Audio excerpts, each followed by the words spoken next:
మరి ఈ లెంటి డేస్లను గురించి,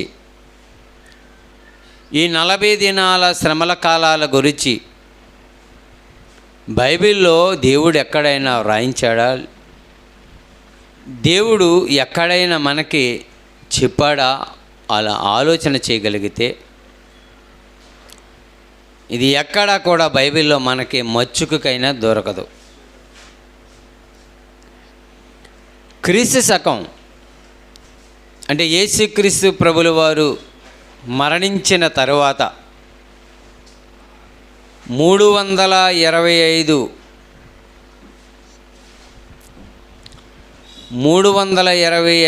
కాలములో నైజీరియాలో ఒక సమావేశం జరిగింది. నైజీరియాలో క్రీస్తు వారు చనిపోయిన తర్వాత క్రీస్తు శకం 325లో నైజీరియాలో ఒక సమావేశం జరిగింది. ఆ సమావేశంలో క్రైస్తవులందరూ అప్పుడు ఎక్కువగా రోమన్ క్యాథలిక్లు అనేది ఎక్కువ ఉండేవారు. కనుక వారు నైజీరియాలో సమావేశమయ్యి యేసుక్రీస్తు ప్రభువారు చనిపోయిన తర్వాత ఉండగా కాదు, చనిపోయిన తర్వాత వారు సమావేశమయ్యి ఏ విధము చేతనైనా మనుషులను దేవుని యొద్దకు నడిపించాలని ఒక 20 అంశాలు తీసుకొచ్చారు. 20 అంశాలు తీసుకొచ్చి 20 అంశాలలో ఒక దానిని ప్రవేశపెట్టారు. అదే 40 దినాల శ్రమల కాలం. ముందుగా ఒక రోజు పెట్టారు, తర్వాత ఒక వారం పెట్టారు, తరువాత 40 దినాలు అనేది ప్రవేశపెట్టారు. నేటికి అది బైబిల్లో లేకపోయినది అలాగే కొనసాగుతుంది. మరి క్రైస్తవులు 40 దినాలు శ్రమల కాలాలు చేయకూడదు అని అన్నామనుకోండి, వెంటనే వారు మనకు ఒక ప్రశ్న ఇస్తారు, అయ్యగారండి మరి అంటారు. కొంతమంది మరి బ్రదర్ గారు అని అంటారు. మరి బైబిల్లో రాయబడి ఉన్నది కదండి, మోషే గారు మరి సినాయి పర్వతం మీద 40 దినాలు ఉపవాసం ఉన్నారు. ఏమండి, ఇస్సాకు గారు చనిపోయినప్పుడు 40 దినాలు ఉపవాసం ఉన్నారు. అలాగే నోవాహు దినాలలో చూస్తేనండి 40 దినాలు ప్రచండమైన వర్షం కురిసింది. అంటే 40 అనే సంఖ్యను గురించి మనం మాట్లాడుకుంటే 40 అనేది సంఖ్య ఉంది, బైబిల్లో చాలా చోట్ల ఉంది. యేసుక్రీస్తు ప్రభు వారు కూడా ఉపవాసం ఉన్నది 40 దినాలు. ఏమండి, సినాయి పర్వతం మీద మరి మోషే ధర్మశాస్త్రాన్ని తీసుకురావడానికి పట్టిన కాలం 40 దినాలు. 40 ఉంది కదా అని ప్రతిదానికి 40 తగిలించడానికి లేదు. మరి ఏలియా గారు 40 దినాలు ప్రయాణం, 40 దినాల ప్రయాణం ఏలియా గారిది. యేసుక్రీస్తు ప్రభువారు 40 దినాలు ఉపవాసం చేశారు. యేసుక్రీస్తు ప్రభుల వారు ఉపవాస చేయటంలో 40 దినాల ఉపవాస చేయటంలో ప్రధాన కారణం ఉంది. ఆయన కారణం లేకోకుండా ఏమీ ఈ భూమి మీదకి రాలేదు. ఆయన కారణం లేకోకుండా ఏమీ కూడా ఉపవాసం చేయలేదు. ఉపవాసం ఎప్పుడు చేయాలండి? యేసుక్రీస్తు ప్రభువారు ఎప్పుడు చేశారు ఉపవాసం? ఆయన బాప్తిసం తీసుకున్నాక చేశారా? బాప్తిసం తీసుకోకముందు చేశారా? ఆయన బాప్తిసం తీసుకున్న తర్వాత ఉపవాసం చేశారు. ఈరోజు మరి మన వాళ్ళు ఏం చేస్తున్నారు?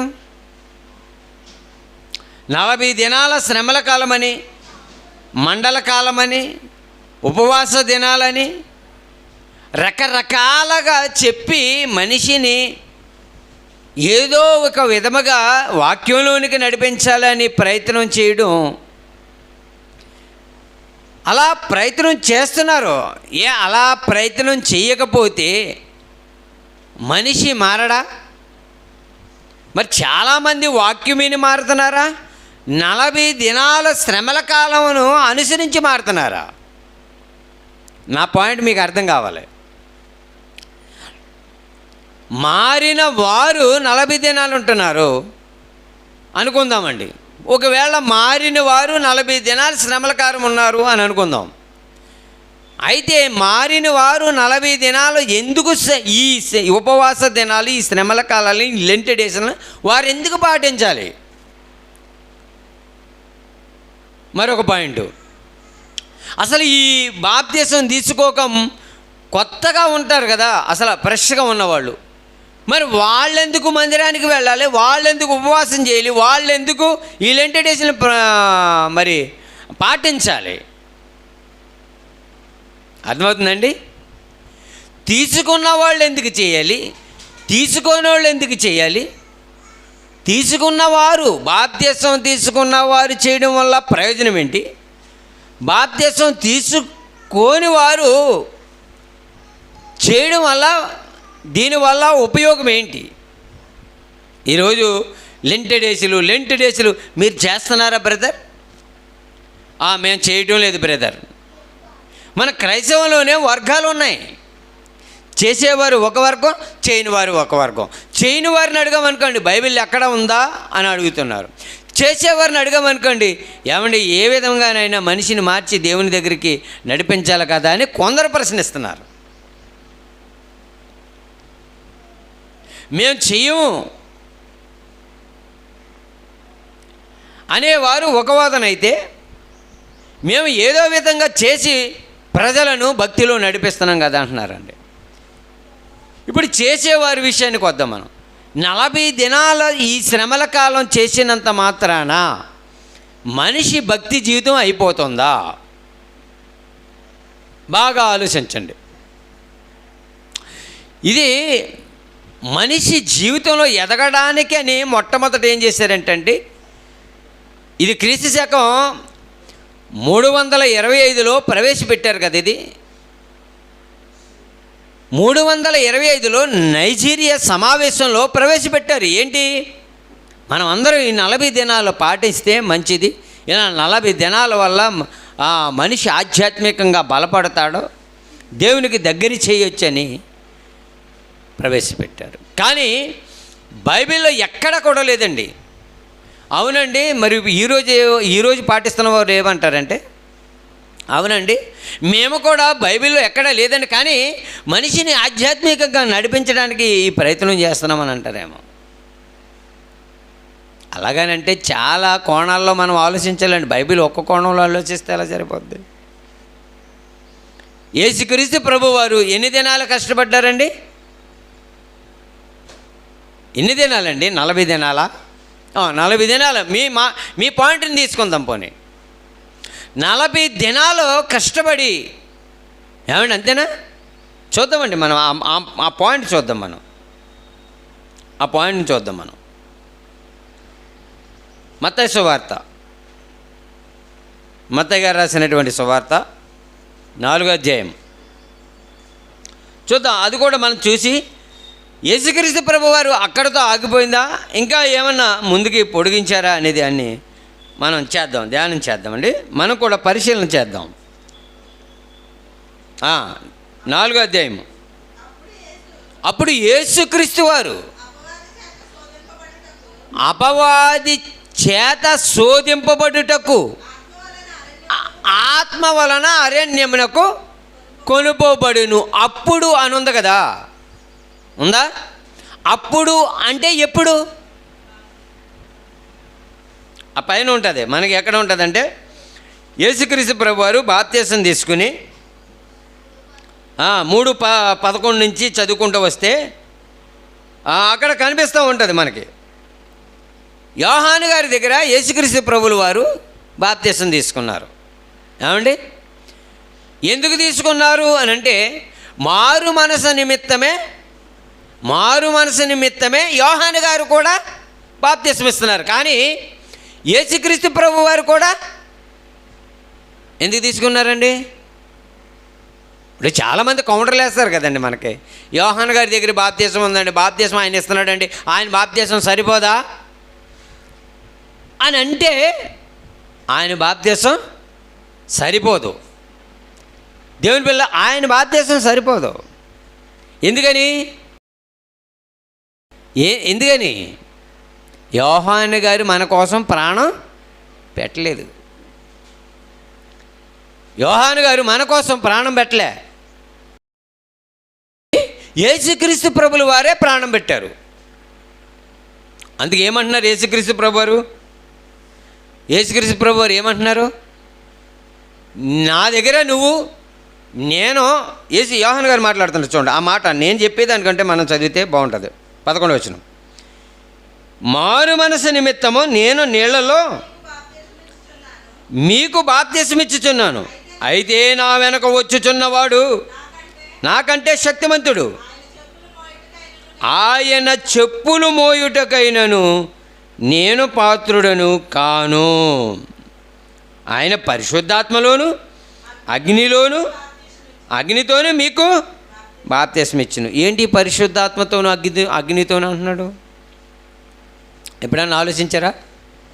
మళ్ళీ దీని వివరంలోకి వెళితే మళ్ళీ కొంచెం లార్జ్ అవుతుంది కనుక మన పాయింట్ తీసుకుందాం.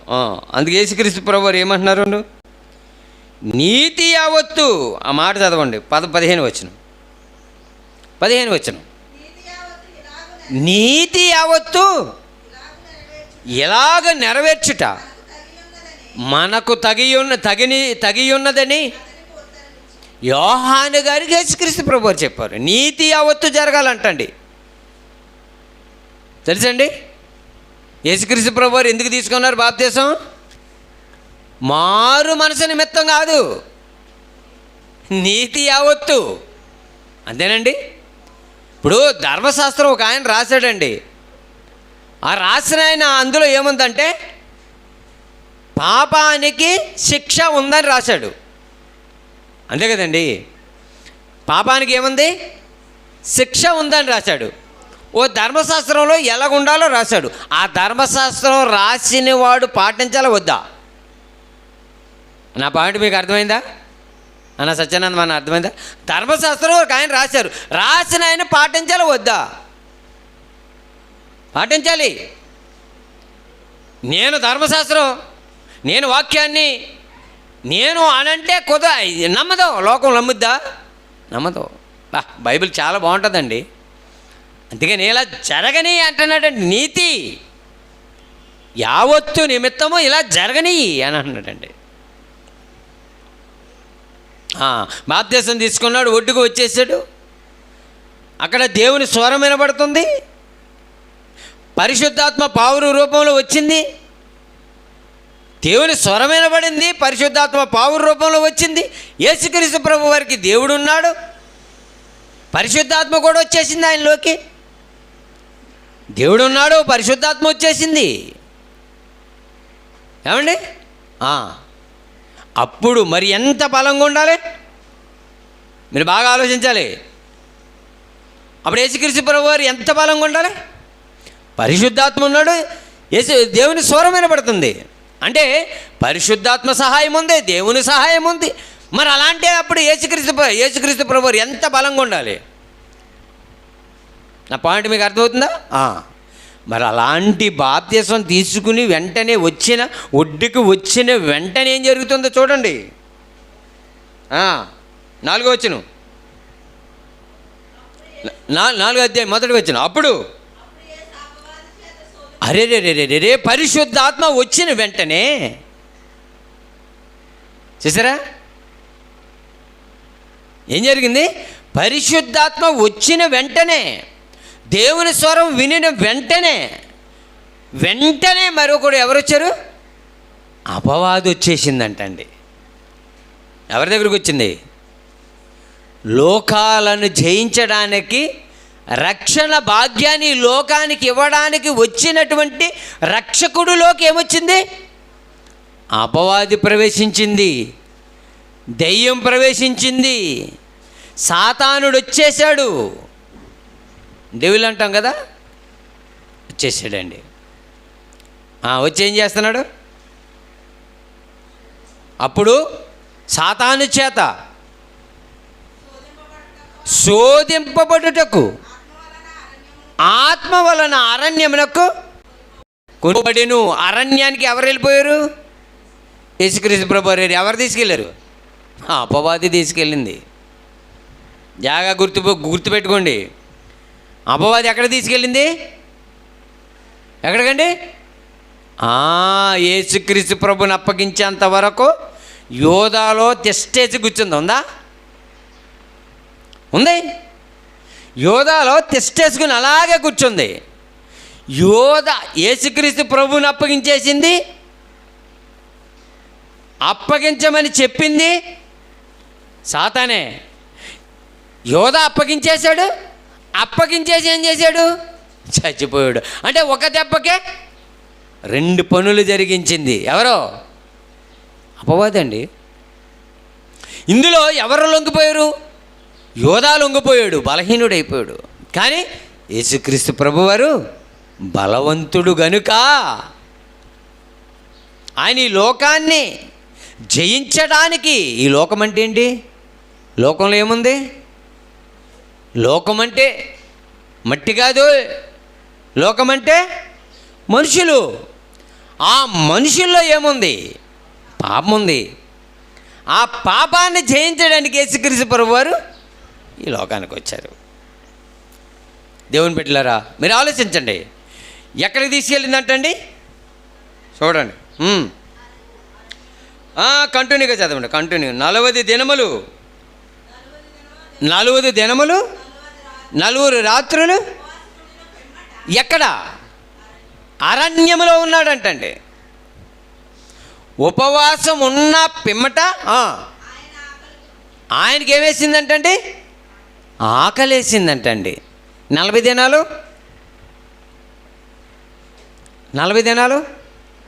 ఈయనకి ఆకలేయలేదా? 39 దినాలు ఆకలేయలేదు ఈయనకి. ఎప్పుడు వచ్చింది? ఎక్కడుంది? అప్పుడు దాకా ఎక్కడుందండి? సాతాను ఎక్కడ ఉంటుందండి? ఎన్నోసార్లు మనం చెప్పుకున్నాం. శ్మశానంలో ఉండదు, తెల్లని చీర కట్టుకుని తిరగదు, మన హృదయంలోనే ఉంటుంది, ఎక్కడికి వెళ్ళదు అది. అందుకే యేసుక్రీస్తు ప్రభువారు ఏమంటున్నారు?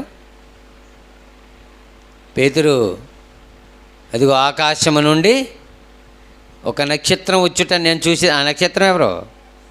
సాతాను. మరి నువ్వెవరో? నువ్వు నక్షత్రం. నువ్వే నక్షత్రంలాగా వచ్చేసిందంటండి. వచ్చి ఏం చేస్తుందంట? జల్లిడేసి జల్లించడానికి వస్తుందంట. ఏమండి, మీకు ఒక సామెత ఉంది, తెలుసా మీకు లేదో? ఒక ఆయన డబ్బులు పైకి ఇసిరాడంట. ఏమండి, ఒక ఆయన డబ్బులు పైకి ఇసిరాడంట. మరి పైన ఉన్నాయన్నీ నీయి, కింద పడినవన్నీ నాయి అని అన్నాడంట. ఇసిరిన డబ్బులు పైన ఉంటాయా కింద పడతాయా? కింద పడతాయి. సాతాను కూడా అంతే. సాతాను కూడా అంతే. జల్లెడేసి పడుతున్నాడంట. జల్లెల్లో ఒకటి కూడా లేవు, కింద పడి అన్నీ ఎవరే? నాయ అంటున్నాడు. పైన ఏదైనా మిగిలితే మీది, కింద పడి అన్నీ నాయ అంటున్నాడు సాతాను. అది జల్లెడు ఎందుకు వేస్తారు చెప్పండి? జల్లెడు ఎందుకు వేస్తారండి? పొట్టు, చెత్త, చెదారం, ఏదో మలినమై ఏదైతే ఉందో అది తీసి అవతల పడేస్తాం. కింద ఉన్నాయన్నీ మంచివి వస్తాయి. అవన్నీ జల్లెడేసినప్పుడే వస్తాయి అన్నీ. అదిగో సాతాను మెరుపు వలె వచ్చేస్తుంది ఆకాశం నుంచి, మిమ్మల్ని జల్లిడి పట్టేస్తుంది, జాగ్రత్తగా ఉండండి అన్నాడండి యేసుక్రీస్తు ప్రభువారు. అండి దేవుని బిడ్డలారా, 40 దినాలు యేసుక్రీస్తు ప్రభువారు ఉపవాసం ఉన్నారంటండి. 40 దినాలు ఉపవాసం ఉన్న పిమ్మట అప్పుడు ఆకలేసిందంటండి. ఆ శోధకుడు ఆయన యొద్దకు వచ్చి చూసారా ఏం చెప్తుందో? ఏం చెప్తుందండి? నువ్వు దేవుని కుమారుడు అయితే ఈ రాళ్ళు రొట్టెలగునట్లు ఆజ్ఞాపించు. అప్పుడు యేసుక్రీస్తు ప్రభువారు ఏం చెప్పారు? మనుషుడు ఆహారం వలన కాదు, ఆహారం ఉంటే బ్రతకడు మనిషి, ఆహారమే ఉంటే బ్రతకడు మనిషి, దేవుని మాట వల్ల బ్రతుకుతాడు. ఏమండి, నాకు తెలియగలుగుతాను, ఈ రాళ్ళు రొట్టెలు చేయమంటుంది కదా సాతాను. నీకు ఆకలేస్తుందని అన్నది కదా, నీకు ఆకలేసేస్తుంది, నడు తొందరగా ఊళ్ళోకి వెళ్ళిపోదాం, ఎవరో ఒకళ్ళ దగ్గర అన్నం అడిగేసి తినేద్దాం, లేకపోతే మీ ఇంటికన్నా నడు, మీ అమ్మ ఉండు, నువ్వు అన్నం ఉంటుంది కదా, అన్నం తినేది కానీ అని ఎందుకంటలేదు సాతాను. ఈ రాళ్ళనే అని అంటుందేంటి? ఈ రాళ్ళను రొట్లుగా చేసుకుని తినే అంటుంది. చూసారా? అంటే మనిషిని తప్పుదో పట్టించాలి. ఏ స్టాండర్డ్ మీద అయితే యేసుక్రీస్తు ప్రభువు వారు నిలబడ్డారో ఆ బేస్మెంట్ ఏదైతే ఉందో దాని నుంచి పడగొట్టడానికి ప్రయత్నం సాతాను. 40 దినాల ఉపవాసం ఉన్నాడు. ఎందుకున్నాడండి? ఏనాడని ఆలోచించామా మనం? యేసుక్రీస్తు ప్రభువారు ఎందుకు 40 దినాల ఉపవాసం ఉన్నారో చెప్పండి. 40 దినాల ఉపవాసం లేకపోతే ఏం పని అవుదా? ఏమండి, 40 దినాల ఉపవాసం లేకపోతే ఇబ్బందా? 40 దినాలే ధర్మశాస్త్ర ప్రకారంగానండి. మనిషి ఎవరైనా తప్పు చేసి ఎన్ని దెబ్బలు కొట్టాలి? 40. ఒకటి తక్కువ ఎన్ని? 40 అంటండి. అదేంటండి, అదేం లెక్క? 39 అనొచ్చు కదా, 39 దెబ్బలు కొట్టాలి అని అనొచ్చు కదా, ధర్మశాస్త్రంలో రాయించవచ్చు కదా. ఒకటి తక్కువ 40 అంటున్నాడేంటండి? అంటే ఇంకొకటి ఎక్స్ట్రా కొట్టినా పర్వాలేదు, 40 దాటకూడదు. అది చూసారా సంఖ్యను ఎలా పరిపూర్ణం చేస్తున్నాడు? 39 కాదు, ఒకటి తక్కువ 40 అంటున్నాడు. 39 కాదు, దానికే ఉంటుంది ఎగ్జాంపుల్. అంతేనా? చాలా ఎగ్జాంపుల్స్ ఉంటాయిలే, అవన్నీ ఇక మనకు ఇప్పుడు అవసరం లేదు. దేవుని పెట్టలారా, ఎన్ని దెబ్బలు కొట్టారండి యేసుక్రీస్తు ప్రభువారిని? ఎన్ని దెబ్బలు కొట్టారు? ధర్మశాస్త్రంగా తప్పు చేస్తే 40 కొట్టాలి, అంతేనండి. తప్పు చేయలేదు కాబట్టే 200 దెబ్బలకు పైగా కొట్టారు ఆయన్ని. దేవుని పిల్లరా, లెంట్ డేస్లు, ఈ 40 దినాల ఉపవాసం అనేది పోనీ యేసుక్రీస్తు ప్రభువులాగా చేసేస్తారా? మన వాళ్ళు ఏమైనా యేసుక్రీస్తు ప్రభువులాగా చేసేస్తారా? దీన్ని కూడా ఎలాగంటే ఏమండి మనం చెప్పేస్తారు, అయ్యగారికి చెప్పేస్తారులే సంఘంలో, అమ్మ మీరు ఎవరైనా షుగర్ ఉన్న వాళ్ళు ఉంటే జాగ్రత్తగా చేయండి అని. అంటే ఏంటి? టైంటి ఎలాగే తింటా ఉండండి, చెయ్యండి. అంత పరిస్థితి ఎందుకు అంటున్నాను నేను. ఉండగలిగితే ఉండు, ఉండలేకపోతే మాని. అది ఉపవాసం. ఎన్ని రోజులు ఉంటావు? ఒక రోజా, ఒక గంట, అంతే. అదే నీ ఇష్టం మీద ఆధారపడింది. బైబిల్ నిన్ను బలవంతంగా 40 దినాలు నువ్వు ఉంటావా ఉండవా అని దేవుడేమి నిన్నేమీ కఠినంగా శిక్షించటం లేదు. యేసుక్రీస్తు ప్రభువారు కేవలం 40 దినాలు ఉపవాసం ఉండడానికి కారణం ఏంటో తెలుసా? అదిగో అపవాదిని ఓడించడానికి, జయించడానికి, తన శరీరంలో పుడుతున్నటువంటి ప్రతి కోరికని నియంత్రించడానికి 40 దినాల ఉపవాసం చేయవలసి వచ్చింది. ఈ లోకంలో ఉన్న కోరికలని నియంత్రిస్తేనే కానీ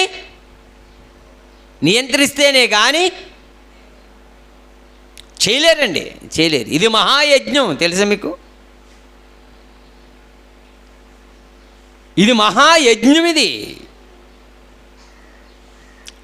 సామాన్యమైన విషయం కాదు, తెలుసండి. ఒక మనిషి ఈ లోకంలో ఉన్నటువంటి ప్రతి పాపపు ఆలోచన జయించాలని అంటే అది సామాన్యమైన విషయం కాదు, తెలుసండి. సామాన్యమైన విషయం కాదండి. ప్రసంగాలు చాలా తేలికగా పాటుగా చెప్పేస్తున్నారండి. చాలా తేలికపాటుగా చెప్తున్నారు. భారంగా చెప్పండి, బరువుగా చెప్పండి, జ్ఞానంగా చెప్పండి, ఆధ్యాత్మికంగా పెంచండి, బాధ్యతగా చెప్పండి, బాధ్యతని పెంపొందించండి. చాలా ప్రసంగాలు చూస్తున్నాను, చాలా తేలికపాటుగా చెప్తున్నారండి. లోక విషయాలు, లోక మాటలు అవి కాదండి మనకు కావాల్సినవి. అవి ఎప్పుడూ అలాగే ఉంటాయి. మనకు కావాల్సింది బైబిల్ విట్నెస్ కావాలి, బైబిల్ సాక్ష్యం కావాలి, వాక్యం కావాలి. దేవుని బిడ్డలారా ఆలోచించండి. 40 దినాల ఉపవాసం అన్నాను, లెంట్ డేస్ అని మనం పేరెట్టుకున్నాం. పేరెట్టేశారు, మనం పెట్టుకోలేదు, పెట్టారు. కానీ ఇది బైబిల్లో ఎక్కడా కూడా కనిపించదండి. ఇది ఎక్కడ 40 దినాల ఉపవాసం యేసుక్రీస్తు ప్రభువారు చేసేసారు, నేను చేసేస్తానంటే నువ్వు ఎందుకు చేస్తావు చెప్పు నాకు. ఒకవేళ 40 దినాలు ఆయన చేసిన తర్వాత 40 దినాల ఉపవాసం అయిపోయిన తర్వాత ఆయన ఏం చేశాడు? మరలా ఇంకేం చేయలేదా పని? ఇప్పుడు 40 దినాలు అయిపోయిందండి. ఆ 40 దినాలు అయిపోయాక ఏం జరిగింది? 40 దినాల ఉపవాసం ఉండిన పిమ్మట ఆయన ఆకలి కొని సాతానును జయించిన తర్వాత అప్పుడు సువార్తకు వెళ్ళి ఏం చేశారు? సిలువ యాగానికి వెళ్ళేంత వరకు కూడా సువార్తను ప్రకటిస్తూనే ఉన్నాడండి. మరి మనోళ్ళు ఏం చేస్తారు? ఇది లెంట్ డేస్లో ప్రతి సంవత్సరం ఇదే మన పాఠం. లెంట్ డేస్లు సిలువలో పలికిన 7 మాటలు, అంతేనా? యేసుక్రీస్తు ప్రభువారు ఎన్ని మాటలు పలికారమ్మా? ఈ నెలలోనే పలికారు. ఈ నెలలో ఎన్ని పలికారు? 7. ఇంకా బైబిల్ ఏమి లేవు. ఈ నెలలో పలికిన మాటలు ఆ 7 ఉన్నాయి. మరి వచ్చే నెలలో ఎన్ని మాటలు అవి కూడా పెడితే బాగుండు. ఈ నెలకేనంటండి. ఎంత గుడ్డితనంగా వెళ్ళిపోతుందండి. 40 దినాలకు రాదండి.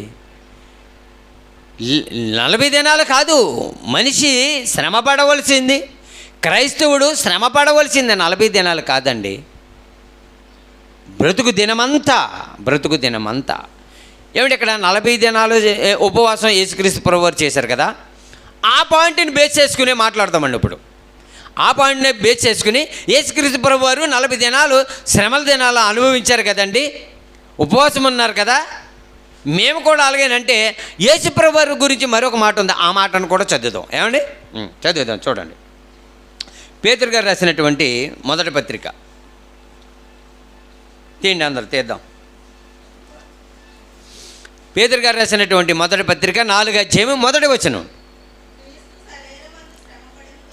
క్రీస్తు శరీరమందు, అక్కడ 40 దినాల శ్రమ శరీరమందా అంటే శరీరమందు అంటే శరీరం ఉన్నంత వరకు, అందునా? అవునా? అంతేనండి, అంతేనా? ఆయన సుమారుగా ఈ సువార్తను ప్రకటించడానికి బాప్తీసం తీసుకుని యోహాను దగ్గర శోధింపబడడానికి ఈ ఆయన ఏ వయసులో జరుగుతుందంటే సుమారుగా 30 సంవత్సరాల కాలంలో జరుగుతుంది అన్నట్టుగా మనకి సమాచారం బైబిల్లో రాయబడింది. అవునండి. ఆయన ఇంచుమించుగా ఆయన బోధ మొదలుపెట్టినప్పుడు ఎంతండి వయసు? 30 ఏండ్ల ఈడు గలవాడంటండి. మనకు లోక సువార్తలు మనకు చూస్తాం అక్కడ 30 సంవత్సరాలు అంటండి. యేసుక్రీస్తు ప్రభువారు బోధ మొదలెట్టేటప్పటికి ఎన్ని సంవత్సరాలు అండి? 30. ఆయన బ్రతికిన కాలం ఎంత? 33 6 నెలలు. ఏమండి? అంతేనా? అంతే. మరి ఇప్పుడు ఉపవాసం ఎన్ని దినాలు ఉన్నాడు ఈయన? 40 దినాలు. ఎందుకు? అపవాదిని జయించడానికి, సాతానుని జయించడానికి. ఇంకా ఏ పాపపు ఆలోచనలు ఆయనలోకి రావడానికి లేదు. ఇక గేట్లన్నీ మూసి పడేసాడంతే. సాతానికి ఇక చోటు అనేది లేకుండా మూసేసాడంతే, అవకాశం ఇవ్వలేదు అంతే. క్రీస్తు శ్రమపడెను గనుక మీరును అట్టి మనసును, ఎట్టి మనసును, క్రీస్తు ఎలాగైతే శ్రమపడ్డాడో అలాంటి మనసును మీరు కూడా ఆయుధంగా ధరించుకోండి.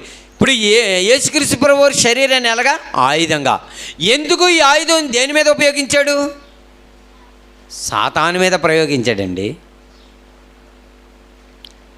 సాతాను మీద ప్రయోగించాడు. తెలుసండి?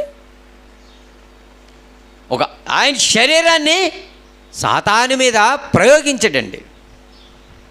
అప్పుడు సాతాను ఏమైంది? గెలిచిందా? ఓడిందా? ఓడిపోయింది. అందుకే మనకు ప్రవచనం కూడా ఉంటుంది. ఏముంటుంది? ఓ మరణమా, ఓషియా గ్రంథంలో, ఓ మరణమా నీ ముళ్ళు ఎక్కడా? ఓ మరణమా నీ విజయం ఎక్కడా? మరణపు ముళ్ళు యేసుక్రీస్తు ప్రభువు ఏం చేశారు? విరిచి పడేశారు, విరిచేశారు, అంతేనండి. అదే సందర్భాన్ని మరలా అపొస్తలుడైన పౌలు గారు కొరింథీ సంఘానికి ఉత్తరం రాస్తూ అందులో మళ్ళీ ప్రస్తావించారు. మరణపు ముళ్ళు విజయాన్ని సాధించారు ఆయన. మరి నేను ఏం చేయాలి ఇప్పుడు? ఈ ప్రతి సంవత్సరం లెంటి డేస్లే ఏమండి, అంతేనా? ఈ ఫిబ్రవరి మాసంలో మొదలెడతారు, అంతేనండి. ఎన్ని రోజులు? 40 మార్చి నెలాఖరు వరకు చేస్తూనే ఉంటారు. యేసుక్రీస్తు ప్రభువారు అరణ్యానికి వెళ్ళిపోయారండి, వెళ్ళిపోయారు. ఉదయం పాలు తాగారైనా? ఏమండి మాట్లాడరేంటండి? ఉదయం పాలు తాగారా? మధ్యాహ్నం ఏమైనా యాపిల్ జ్యూసు, లేకపోతే బనానా జ్యూసు, పైనాపిల్ జ్యూసు, ఏమండి ఇంకే జ్యూసులు ఉన్నాయి? ఏ జ్యూసులు ఉన్నాయి కదా, ఏ జ్యూసులు అన్నా తాగారా? రాత్రిపూట స్నాక్స్, జస్ట్ స్నాక్స్. యేసుక్రీస్తు ప్రభువారు 4 పులకాలు, ఏమండి అంతేనా? కాజు పన్నీరు, ఇలాంటి ఏం తిన్నారేటి? మనోళ్ళే చెప్పేస్తారు. అమ్మా ఇండైరెక్ట్గా ఇంటేస్తారు మనోళ్ళు. చాలా బాగా తెలివైన వాళ్ళు ఉండి ఇండైరెక్ట్గా అమ్మ ఉండగలిగితే ఉండండి, ఉండలేకపోతే పోనీ మీరు ఎంతవరకు ఉంటారు? అప్పుడప్పుడు పర్లేదులేమ్మా, అప్పుడప్పుడు మంచినీళ్ళకి ఏమవుతుంది, 2 అరటిపళ్ళకి ఏమవుతుంది, 4 జాంకాయలు తింటే ఏమవుతుంది అమ్మా అని అనేటప్పటికి ఏం చేస్తున్నారు వీళ్ళు? అన్నమైతే వండరు వీళ్ళు 40 దినాలు. ఏమండి? అన్నమైతే వండరు, కానీ బాడీకి కావాల్సిన ప్రోటీన్స్ అరటిపండ్లు ఏముంటాయి తెలుసండి? అబ్బబ్బబ్బా సూపర్ పోషకాలు ఉంటాయండి. జాంపండ్లో సూపర్ పోషకాలు. జ్యూసు ఒక్కసారి తాగితే చాలండి, ఇన్ని పోషకాలు బాడీకి అందుతుంటే ఇంకా ఉపవాసం. దేనికి ఉపవాసం? మీరు బాగా ఆలోచించండి. మోషే ధర్మశాస్త్రం రాయడానికి పని మీద వెళ్ళాడు ఆయన, అంతేనా? ఏం పని అండి? ఏం పని మీద వెళ్ళాడు ఆయన? దేవుడు రమ్మన్నాడు, తండ్రి రమ్మన్నాడు, ఆ సినాయి పర్వతం మీదకి వెళ్ళారు. 40 దినాలు అక్కడ ఉన్నాడు. ఉండి ఏం చేస్తున్నాడు? ఉండేమన్నా ఏం మాట్లాడుకున్నారు? 40 దినాలు ఏం మాట్లాడుకున్నారు? ఆజ్ఞలు రాయిస్తున్నాడండి. ఏం రాయిస్తున్నాడండి? 10 ఆజ్ఞలు. ఎంత పరిశీలనించి రాయించాడు ఆలోచించటే. ఈరోజు ప్రపంచ దేశాలలో 285 దేశాలలో ఉంటే ప్రతి దేశంలో కూడా ఈ బైబిల్, ఈ ద్వితీయోపదేశ కాండం, ఈ నిర్గమకాండంలో అయితే 10 ఆజ్ఞలు ఉన్నాయి. 10 ఆజ్ఞలు రాయని ఒక చట్టం ఏదైనా ఉంటే ప్రపంచంలో ఒక్క చట్టం నాకు చూపించండి. ఈరోజు ఎంత గొప్పదండి బైబిలు, ఎంత గొప్పది బైబిలు. ఒక ఆయన అన్నాడండి,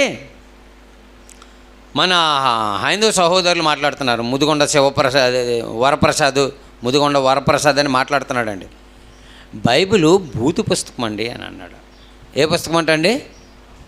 బూతుల పుస్తకం అని అన్నాడు. ఒకవేళ ఆయన మాట ప్రకారంగా నేను అడుగుతున్నాడు ఆయన్ని, ముదిగొండ శివప్రసాద్ గారు, మీరు ఆయన పెద్ద ఆయన వయసులో, ఇప్పుడు 70 సంవత్సరాలు పైబడింది. బైబిల్ అన్నిసార్లు చదివారంట. ఎన్నిసార్లు? చాలాసార్లు చదివారంట. మరి అన్నిసార్లు చదివారు కదా, ఒకవేళ బైబిల్ భూత పుస్తకం అని మీరు అనుకున్నట్టుగా, మీరు చదివినట్టు అనుకుంటే, మీరు బైబిల్ చదివారు కదా, ఆ బైబిల్లో ఏ 10 కమాండ్మెంట్స్ అయితే ఉన్నాయో అందులో ఒక మాట ఉంటుంది, వ్యభిచారం చేయొద్దు అని ఉంటుంది. అది మంచిదా భూతా?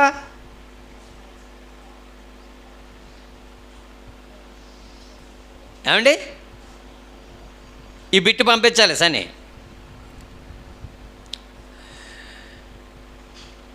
లోతు తన కుమార్తెలతో తప్పు చేశాడు, తండ్రి ఇది తప్పు కదా అని అంటున్నారండి.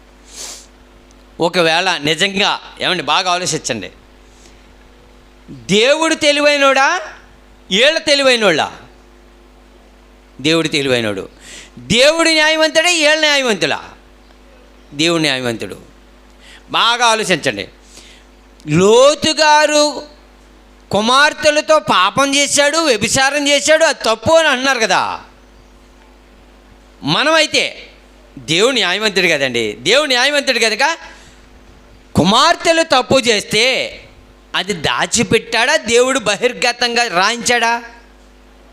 రాయించాడు.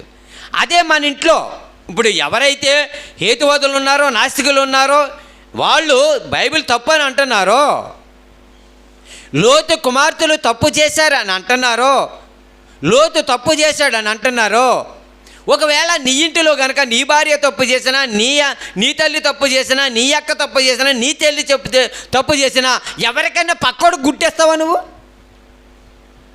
ఇస్తాడండి? ఎవరిదాన్ని చెప్తారండి? అసలు చెప్పం. ఎందుకు? అది మన ఇంటిలో సమస్య కనుక. అది బైబిల్ దగ్గరికి వచ్చేటప్పటికి లోతు గారు తప్పు చేసేసారు, లోతు భార్య తప్పు చేసేసారు, ముందు నువ్వు సరి చేసుకోవాలి కదా. దేవుడు న్యాయవంతుడు కనుక అక్కడ తప్పు జరిగింది, తప్పు జరిగితే తప్పును తప్పుగానే రాయించాడండి దేవుడు. ఎంత గొప్పడు అండి.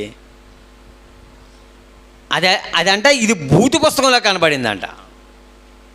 బూతుల పుస్తకం ఆ బైబిలు అంటే. నన్ను ఒక హేతువాది అడిగాడండి మొన్న, నాతో చాలామంది మతోన్మాదులు నాకు ఫోన్ చేసి మాట్లాడుతున్నారు.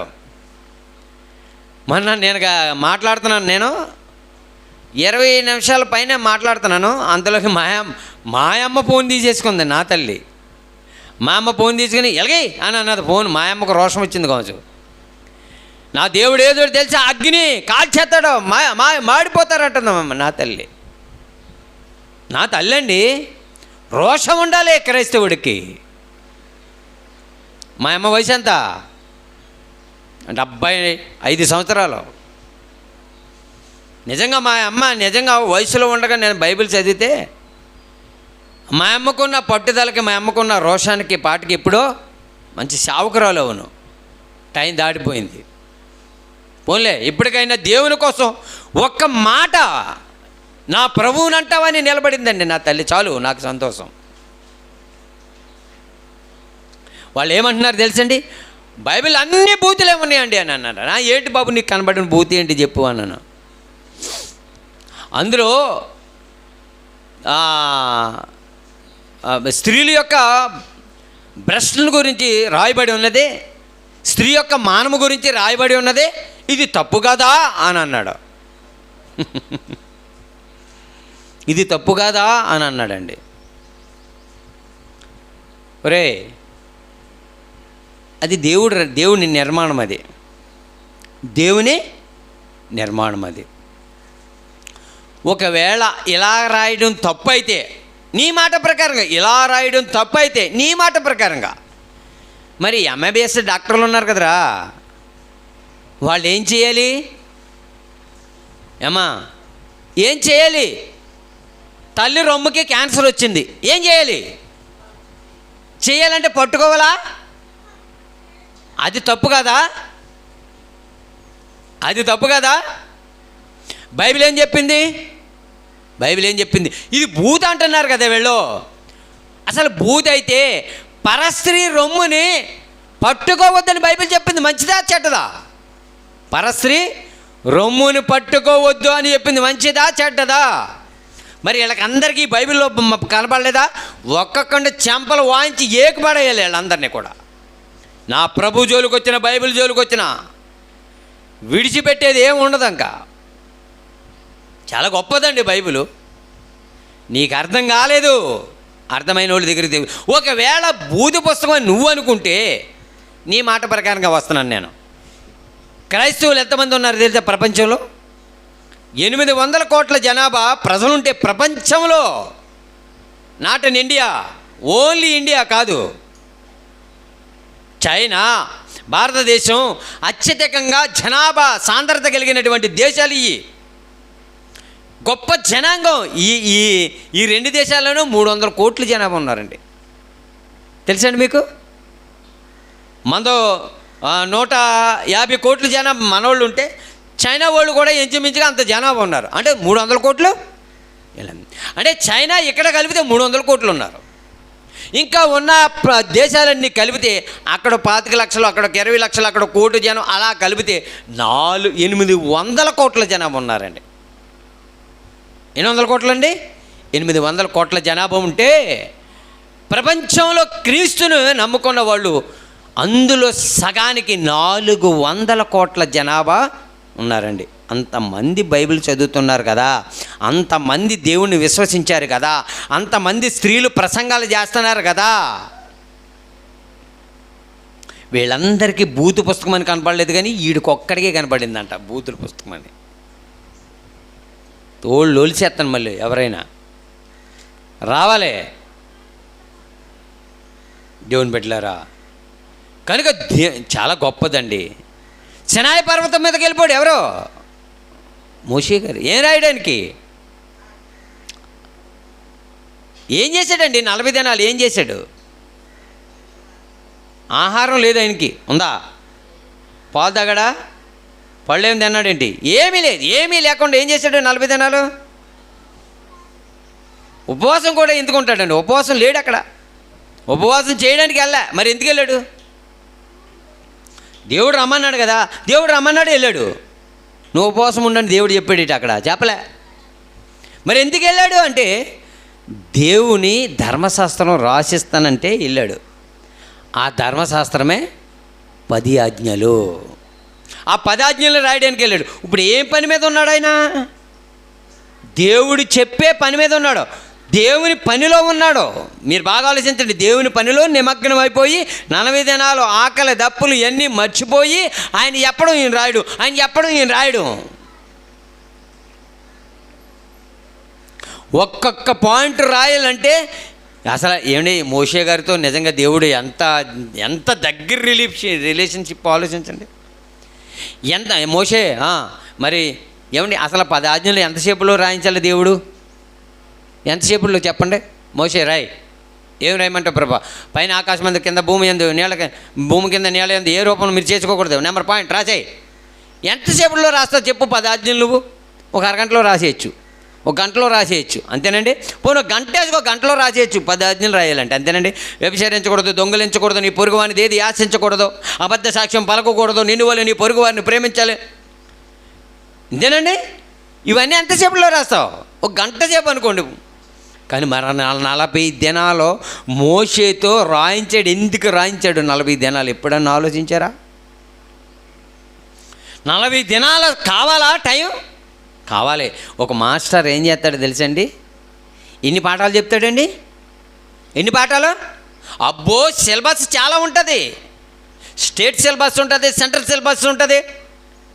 ఉంటుందా? ఉండదండి. ఇన్ని సిలబస్లు సంవత్సరం అంతా చెప్పేసిన తర్వాత లాస్ట్లో ఎన్ని ఇస్తాడండి? క్వశ్చన్ మార్కులు ఎన్ని ఉంటాయి?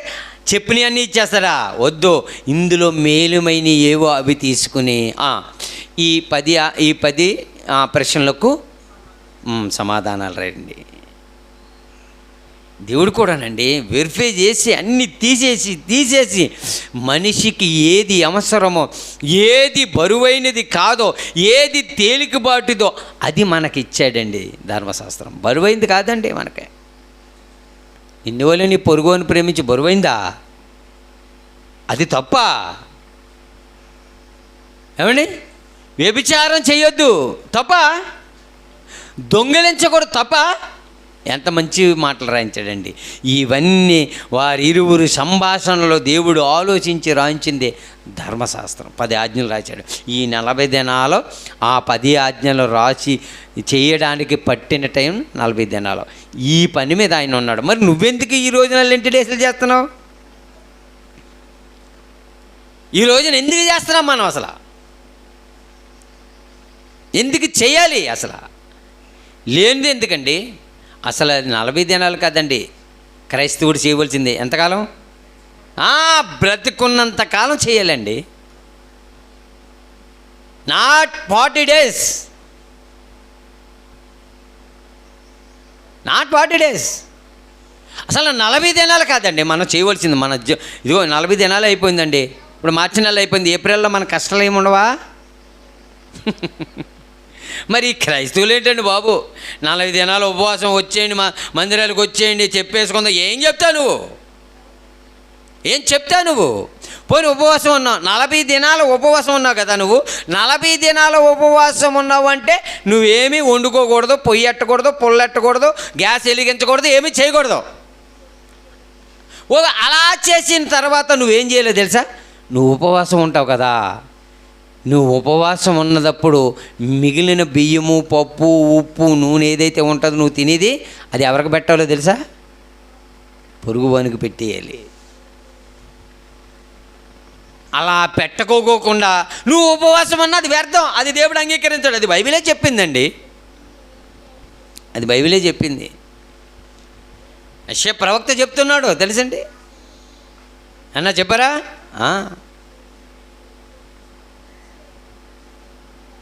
ఈ దిక్కుమాలి పిల్లల్ని, పెదవలాంటలను, అనాథ పిల్లలని అది మీరు ఆదుకొనడమే నాకు నిజమైన ఉపవాసం అని అంటున్నాడండి. నువ్వు ఉపవాసం ఉంటావు, నీ బియ్యం దాచుకుంటావు, అదే ఉపవాసం? అది కాదు ఉపవాసం. నువ్వు ఉపవాసం అంటే ఏంటి తెలుసా? దేవుని పనిలో నిమగ్నమైపోయి నిరంతరము భక్తిలో ఎదగడమే ఉపవాసం. ఆ భాగంలోనే యేసుక్రీస్తు ప్రభువారు 40 దినాలు ఉపవాసం చేయవలసిన పరిస్థితి వచ్చిందండి. యేసుక్రీస్తు ప్రభువు 40 దినాలు కదండి, ఆయన సిలువ పైన ఉన్నప్పుడు కూడా శ్రమ పడుతూనే ఉన్నారు. అవునా కదా? సువార్తలు చెప్పేటప్పుడు, ఆయా ప్రాంతాలకు వెళ్ళేటప్పుడు ఎంత శ్రమ పడ్డారండి. ఆయనకి ఏముందో ఏమి లేదని ఆలోచించలేదండి. ఈరోజు 40 దినాలు 40 దినాలు 40 దినాలు అంటున్నారండి. 40 దినాలు ఉపవాసం, 40 దినాలు ఉపవాసం. ఎందుకు? మనకు ఆయాసం. 40 దినాల తర్వాత పాయాసం. అంతేనండి? అంతే కదా? అంతేనండి. ఇవాళేం ఉపవాసం, అది మనకు ఆయాసం. 40 దినాల తర్వాత పాయాసం. అంతే కదండి. 40 దినాలు లెంట్ డేస్లు అయిపోయిన తర్వాత ఏం చేస్తారండి మందిరాల్లో? మళ్ళీ కోళ్ళు తెగిపోవా, మేకలు తెగిపోవా. ఎందుకు ఉపవాసం? దేనికి? అంటే నువ్వు ఉపవాసం ఉండడానికి దేనికి? నువ్వు భక్తిలో ఎదగడానిక, వాక్యం తెలుసుకోవడానిక, దేనికి? నువ్వు మందిరానికి ఎందుకు పిలుస్తున్నావు? వాళ్ళకి ఏం చెప్తున్నావు? వాళ్ళకి ఏం బోధిస్తున్నావు? అసలు బోధ. మళ్ళా లాస్ట్లో ఏమంటాడు? అమ్మా 40 దినాలు సుదీర్ఘమైనటువంటి మన ఈ ఉపవాస ప్రయాణంలో అలిసిపోయి సొలసిపోయి సొమ్మసిల్లిపోయాం కనుక ఎన్ని కేజీలు కోళ్ళని వేద్దాం? 100 కేజీలు వేసేయండి.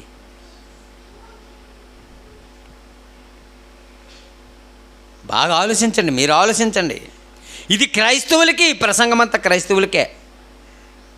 క్రైస్తవులు ఆలోచించాలండి. వాళ్ళ దగ్గరికి వెళ్ళి చెప్తే మనం వింటారా? వింటారండి? ఏదో రకంగా దేవుని దగ్గరికి నడిపిస్తున్నాం కదా. ఏదో రకం ఏంటి? ఏదో రకం ఏంటండి? అసలు ఒకటే రకం. చెప్పు, నువ్వు వాక్యం చెప్పు. నమ్మి బాప్తిసం పొందిన వాడు రక్షింపబడతాడో, నమ్మని వారికి శిక్ష విధింపబడినని చెప్పు. ఎవడైతే మార్పు చెందుతాడో, ఎవడైతే మారు మనసు పొందుతాడో వాడు. యేసుక్రీస్తు ప్రభువారు 40 దినాలు ఉపవాసం ఉన్నారంటే ఆయనకో పని ఉంది. మోషే గారు 40 దినాలు ఉపవాసం ఉన్నారు, ఆయనకో పని ఉంది. నువ్వు 40 దినాలు ఉపవాసం ఉన్నా ఏం పని ఉంది నీకు? మళ్ళీ తినడానికి తప్ప.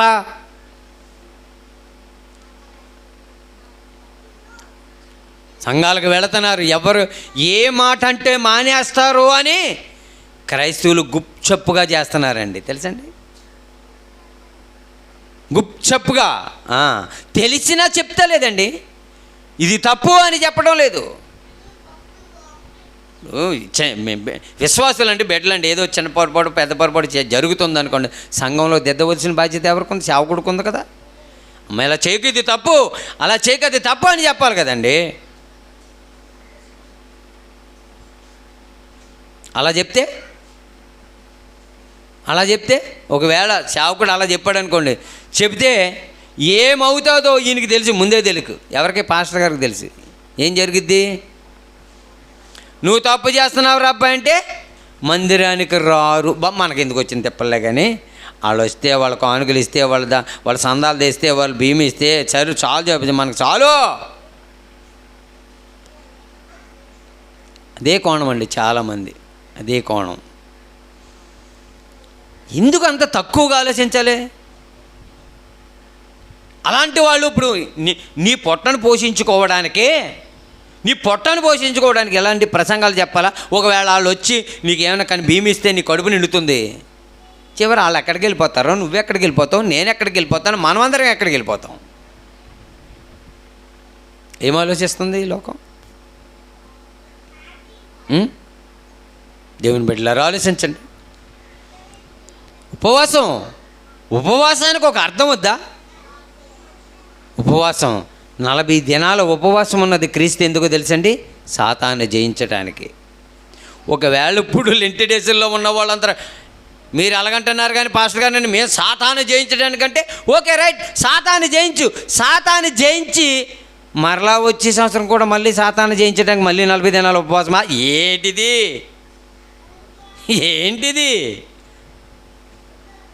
అసలు ఆలోచన లేదండి. మన క్రైస్తవులకు ఆలోచన లేదండి.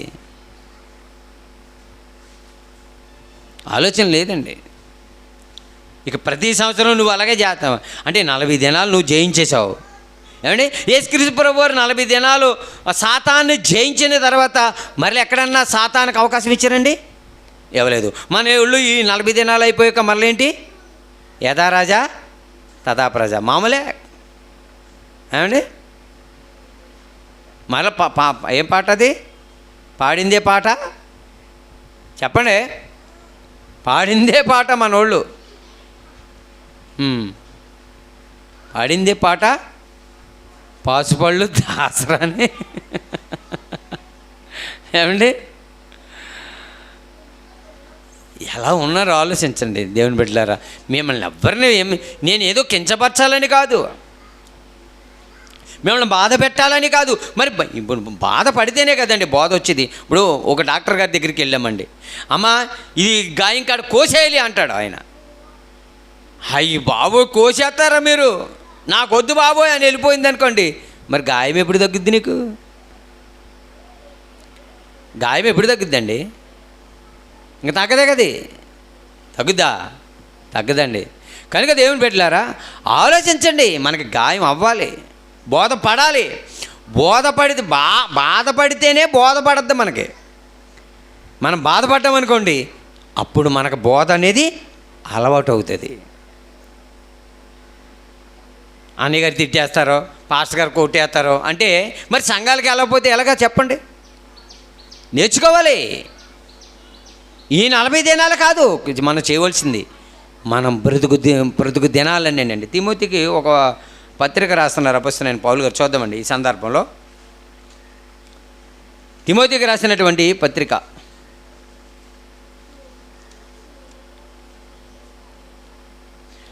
తిమోతికి రాసిన 2వ పత్రిక అండి, 3వ అధ్యాయము 12వ వచనం. క్రీస్తు యేసునందు సద్భక్తితో బ్రతకనుద్దేశించిన వారందరూ, నాయనో మాకొద్దు నాయనో ఇదేం మాటలో, హింసలేంటి, మాకు ఈ బాధలేంటి ఏంటి? యేసుక్రీస్తునందు బ్రతకాలనుకున్న వాళ్ళకి ఏముంటాయి అంటండి? ఈ బాధ కూడా కాదు, ఇది ఏముంటుందంట? హింస. ఏమండి?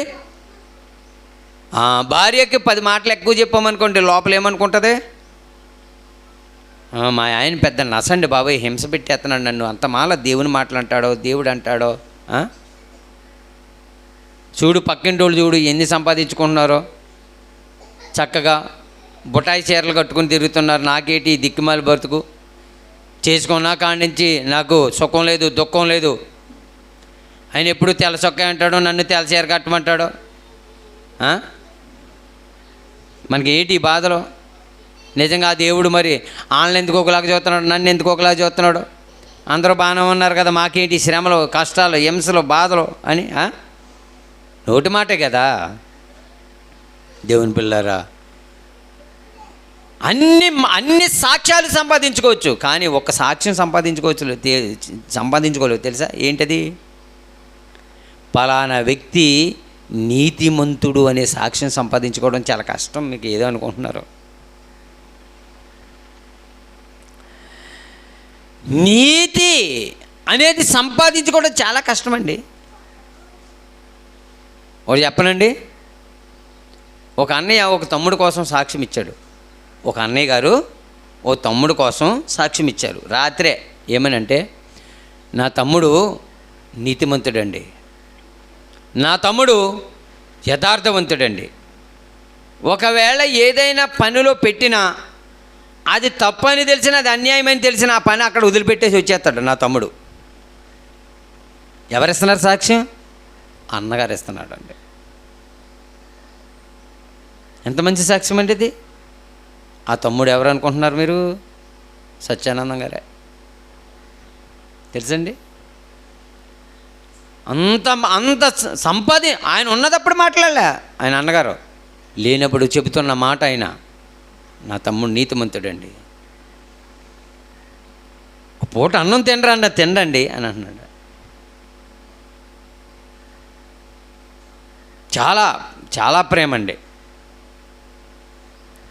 కొన్ని పరిస్థితులు బంధాలు తెగిపోయేలాగా చేసేస్తాయి తెలుసండి. అందుకనే ఏదైనా ఒక చెడు జరుగుతున్నప్పుడు కుటుంబంలోనండి, అది చిన్న మొక్కలాగా ఉంటుంది కదా, అప్పుడు దాన్ని కుక్కటేళ్లతో శుభ్రంగా తీసి అవతల పడేయాలి. అది తీనప్పుడు ఏం జరుగుతుంది? అది మహావృక్షం అయిపోయి అది కుటుంబాలకే పెద్ద చిచ్చుగా మారిపోతుంది తెలుసండి. చిచ్చుగా మారిపోద్ది. ఏమనుకుంటున్నారు? చిన్నదే కదా అని అనుకుంటాం మనం, ప్రాణాలు తీసేస్తుంది తెలుసండి. ఏమండి? చిన్నదే కదా అని అనుకుంటామండి. జర్రి ఎంత ఉంటుంది, చిన్నదే అనుకుంటామా? కర్రెంట్ నొక్కుబట్టి తొక్కేస్తామండి. తేలి ఎంత ఉంటుంది, అంతేనండి. స్కార్పియో అదేనారు, అది దాన్ని కొట్టేస్తాం. పాము దాన్ని కొట్టేస్తాం. దేనైనా అసలు మనకు ప్రాణహాని ఉన్నదంటే దేనైనా అసలు మన దగ్గర చంపేస్తాం అంతే మనకి. మరి మనుషులు అంతకంటే ప్రమాదకరమైన అసూయ, ద్వేషము, క్రోధము, కక్షలు, మితములు, విమతములు, గొడవలు, అల్లర్లు, ద్వేషభావాలు, ఇవన్నీ ఎంత ప్రమాదకరమైనవి తెలుసండి. పాము కంటే ప్రమాదకరమైనవి అండి ఇవన్నీ. అవన్నీ ఏమి ఉండకూడదు ప్రియమైన దేవుని బిడ్డలారా. కాలం సంకుచితమై ఉన్నది. ఆలోచించండి. యేసుక్రీస్తు ప్రభువారు 40 దినాలు ఉన్నది ఒక మహాయజ్ఞం ఈ లోకానికి రక్షణ తేవడానికండి తెలుసండి. 40 దినాలు ఉపవాసం దేనికో తెలుసు? సాతాను అపవాదితో పోరాటం. ఈ లోకంపై విజయాన్ని సాధించాలి, జయం పొందాలి. ఆయన ఈ లోక రక్షకుడిగా నిలబడాలి. బాబాయ్, యేసుక్రీస్తు ప్రభువారి పట్టుదల ఏంటండి బాబు.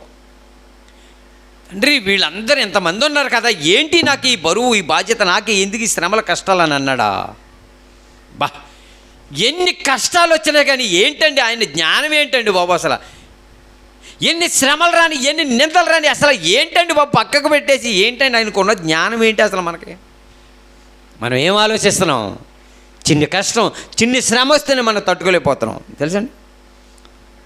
మనం ఎలాంటి వాళ్ళు అంటే, మనం తప్పు చేసి పాపాలు చేసి మనకు శ్రమ వస్తే మనం బాధపడిపోతూ ఉంటాం. అవునండి. మరి యేసుక్రీస్తు ప్రభువు వారు ఏ తప్పు చేయకపోయినా ఆయన నీతిమంతుడు, యథార్థవంతుడు, పరిశుద్ధుడు, పవిత్రుడు, నిష్కల్మషుడు, యథార్థంగా బ్రతికినటువంటి ఆయనకి మరి హింసలో బాధలు వస్తే ఆయన ఎంత బాధపడాలి? అలాంటిది ఎక్కడా కూడా ఆయన జీవితంలో ఎక్కడా లేదండి. తెలుసండి, ఆయన బాధపడ్డాడంటే ప్రపంచం కోసం, ఆయన బాధపడ్డాడంటే ప్రజల కోసం, ఆయన బాధపడ్డాడంటే నీ కోసం, నా కోసం.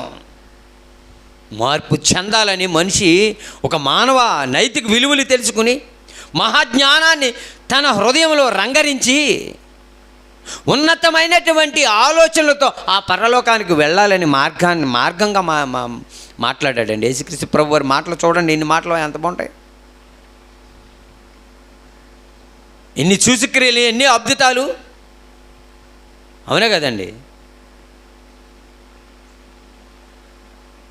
దేవుని బిడ్డలారా, ఆలోచించండి. ఈరోజు ఉపవాసం ఉంటున్నామంటే నామకార్థకంగా నటించేవారు ఉండకూడదండి.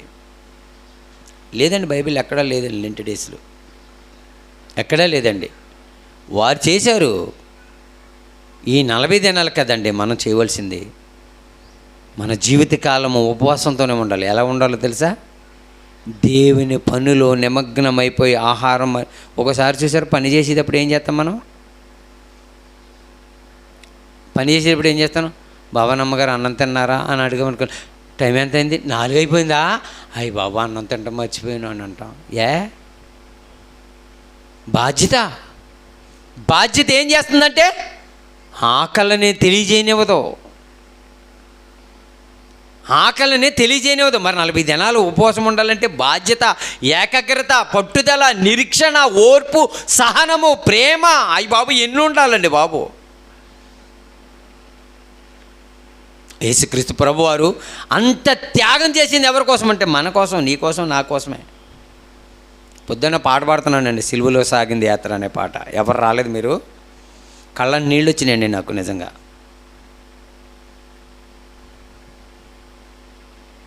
మహానుభావులు ఎవరు రాశారో పాట, కానీ పాట రాసిన ఆయనకి నిజంగా నా హృదయపూర్వక వందనాలు తెలియజేసుకున్నాను. సిలువలో సాగింది యాత్ర కరుణామయని దయగల పాత్రని. సిలువ ధ్యానం బాగా లీనమైపోయినట్టున్నాడండి. మంచి పాట అండి, నిజంగా కళ్ళని నీళ్ళు వచ్చింది తెలుసండి. చెల్లుమని కొట్టింది ఒకరంట, మోము పైన ఉమ్మేసింది మరి ఒకరంట, అయినా నోరు తెరవలేదంట. ఎవరి కోసమో అని ప్రశ్నించాడండి. ఆయన మళ్ళీ ప్రశ్నకి జవాబు ఏంటో తెలుసుగా? ఈ జనుల కోసమే అని చెప్పేసి అన్నాడండి.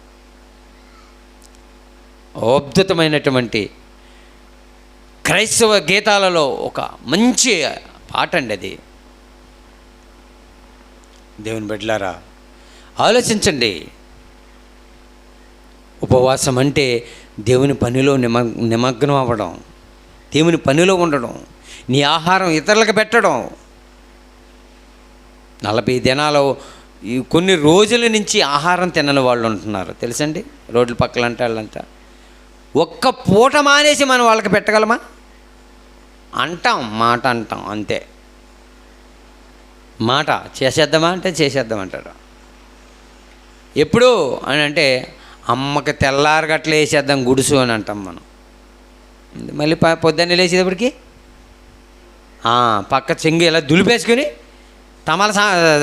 తువాల సంకలు పెట్టేసుకుని ఎవడ ముద్ద తట్టుకొని ఆడ వెళ్ళిపోతామే అంతే. ఉపమానాలండి, సామెతలు ఎంత బాగుంటాయండి నిజంగానే. అందరూ చాలా భావాలు, అర్థాలు ఉంటాయండి. దేవుని బిడ్డలారా, ఆలోచించండి. ఉపవాసం దేవుని పనిలో నిమగ్నమై చేయాలి, దేవుని కొరకు నిమగ్నమై చేయాలి. క్రైస్తవుడు బ్రతుకున్నంతకాలం శ్రమకాలమేనండి. క్రైస్తవుడు అంటేనే చూడండి, మీరు క్రీస్తు యేసునందు సద్భక్తితో బ్రతకను ఉద్దేశించిన వారందరూ హింసలు పొందుతారంటండి. క్రైస్తవుడైనందుకు బాధను అనుభవించాలంటండి. అదేనండి పేతురు గారు రాసిన పత్రికలు ఉంటుందా? క్రైస్తవుడైనందుకు బాధను అనుభవించాలంటండి. అబ్బాబ్బా మనకు బాధ అంటే అసలు పడదండి, పడదు. అసలు బాధ కలిగేలాగా బోధలు ఎక్కడ ఉన్నాయండి? ఒకవేళ ఎప్పుడైనా మనం బాధ కలిగేలాగా ఎక్కడైనా బోధ చేసామనుకోండి, మనల్ని ఎవడు రానివాడక. నేను ఒక చోటకి వెళ్తే మళ్ళీ రెండో చోట పిలితేలే. ఇలాగైతే మన పిల్లలు రారు, డెవలప్ అవ్వదు సంఘం. ఉన్నవాళ్ళు వెళ్ళిపోతారు అనుకుంటున్నారు. ఎందుకు వెళ్ళిపోతారండి? ఏమండి? మేలైన విత్తనాలు ఎక్కడ ఉంటాయి? సంఘంలో ఖచ్చితంగా ఉంటాయి. దేచర్లో నిరుడు పోయిన లాస్ట్ ఇయర్ చేశానండి ప్రసంగం. యేసుక్రీస్తు రాజ్యమును గురించి చేశాను. దేవుని రాజ్యం గురించి ప్రసంగం చేశాను. 2 గంటలన్నర ప్రసంగం చేశానండి. ఒక ప్రసంగమే 2 గంటలన్నర చేశాను. వాళ్ళ కదలలేదు, నేను మెదలలేదు. 2 గంటలన్నర అయిపోయింది. వాళ్ళు మర్చిపోలేదండి ఇప్పటికీ. వాళ్ళు మరలా తీసుకెళ్దామని చూస్తున్నారు. అలాగా మనం వాక్యం చాలా బలంగా చెప్పాలండి. మనిషి మారేటట్టుగా చెప్పాలి. కనుక దేవుని పిల్లారా, ఆలోచించండి. చాలా విషయాలు మీ ముందుంచాను. చాలా విషయాలు మీ ముందుంచాను. రిఫరెన్స్ అంటూ మీకు ఎక్కువగా ఇవ్వలేదు. ఎందుకంటే రిఫరెన్స్లు మనకు అన్నీ తెలిసినాయా. మోసే సేనా పర్వతం ఆదికాండం తీసేయండి అంటాం, మనం నిర్గమకాండం తీసేయండి అంటాం, మత్తయి సువార్త తీసేయండి అంటాం. రిఫరెన్స్లు కాదు ఇక్కడ, దాని భావం. రిఫరెన్స్ల్లో ఉన్నటువంటి భావాలు మనకు అవసరం. కనుక దేవుని పిల్లరా, లెంట్ డేస్లు రండి. మీరు 40 దినాలు వస్తే 40 దినాలు 40 ప్రసంగాలు చేస్తాను నేను. ఓన్లీ లెంట్ డేస్ల గురించే. చెప్పిన ప్రసంగం చెప్పకుండా చెప్తాను. మన వాళ్ళు వచ్చేది ఏది, నేను చెప్పేది ఏది.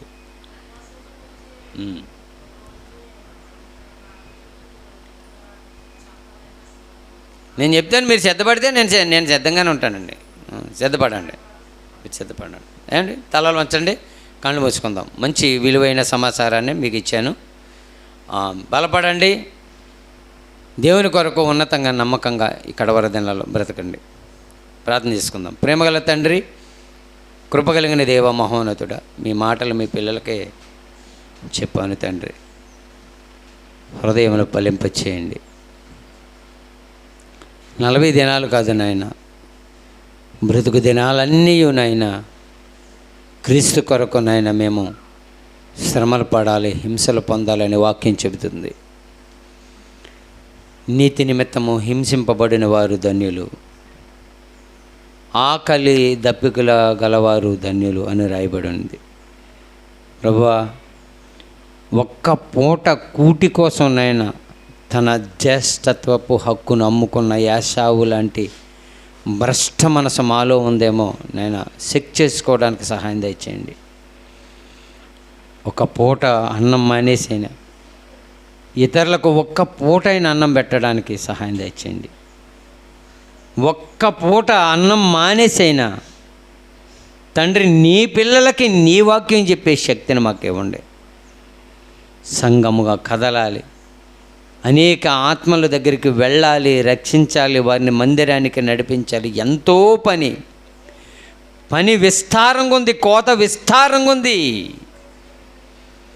పనివారిని రమ్మని వేడుకుంటున్న పనికి రానటువంటి సోమరితనం వలన నాయన దరిద్రంలోనికి వెళ్ళిపోతున్న నేడున్న సమాజం.